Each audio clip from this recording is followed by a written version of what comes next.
ഇവിടെ എന്ത് കിട്ടിയിട്ടാണ് നിൽക്കുന്നത്? എന്ത് ജോലി കിട്ടിയിട്ടാണ് നിൽക്കുന്നത്? ഒരു എഞ്ചിനീയറിംഗ് ഗ്രാജുവേറ്റിന് ഇവിടെ എത്ര എഞ്ചിനീയറിംഗ് കോളേജുകളുണ്ട്? ഒരു എഞ്ചിനീയറിംഗ് ഗ്രാജുവേറ്റിന് ജോലി കൊടുക്കാൻ പറ്റിയ എത്ര പൊതുമേഖലാ സ്ഥാപനമുണ്ട് ഇവിടെ? ബിടെക് പാസ്സായി വരുന്ന ഒരു കുട്ടിക്ക്, ഒരു മെക്കാനിക്കൽ എഞ്ചിനീയറിംഗ് പാസ്സായി വരുന്ന ഒരു കുട്ടിക്ക് ജോലി കൊടുക്കാൻ, ഇലക്ട്രിക്കൽ എഞ്ചിനീയറിംഗ് പാസ്സായി വരുന്ന ഒരു കുട്ടിക്ക് ജോലി കൊടുക്കാൻ ഏത് സ്ഥാപനമുണ്ട് ഇവിടെ? വേണ്ടേ? ഈ കുട്ടികൾക്ക് ജോലിയൊന്നും വേണ്ടേ?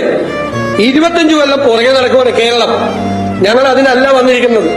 ഞങ്ങൾ അധികാരത്തിൽ വന്നിരിക്കുന്നത് കേരളത്തെ 25 കൊല്ലത്തേക്ക് തിരിച്ചു കൊണ്ടുപോകാൻ വേണ്ടിയിട്ടല്ല, 25 കൊല്ലത്തേക്ക് മുമ്പിലേക്ക് കൊണ്ടുപോകുന്നതിന് വേണ്ടിയിട്ടാണ്. കേരളത്തിൽ എംപ്ലോയ്മെന്റ് ജനറേഷൻ ഉണ്ടാക്കി, സമ്പദ്ഘടനയെ ഉത്തേജിപ്പിച്ച് പണം ഉണ്ടാക്കി പാവപ്പെട്ടവരെ സഹായിക്കാൻ വേണ്ടിയിട്ടാണ്. ഈ പണം കൊണ്ട് വെൽഫെയർ പ്രോജക്റ്റുകൾ നടപ്പാക്കും. 5 പൈസ കയ്യിലില്ല, എന്നിട്ട് വീണ്ടും പഴയതുപോലെ ആവണം. അല്ലെന്നേ, അതിനല്ല ഞങ്ങൾ വന്നിരിക്കുന്നത്. ഞങ്ങൾ ഇതെല്ലാം ജനങ്ങളോട് തെരഞ്ഞെടുപ്പിന് മുമ്പ് തന്നെ പറഞ്ഞിട്ടാണ് വന്നിരിക്കുന്നത്. നിങ്ങൾക്കുള്ള മറുപടി പറഞ്ഞു.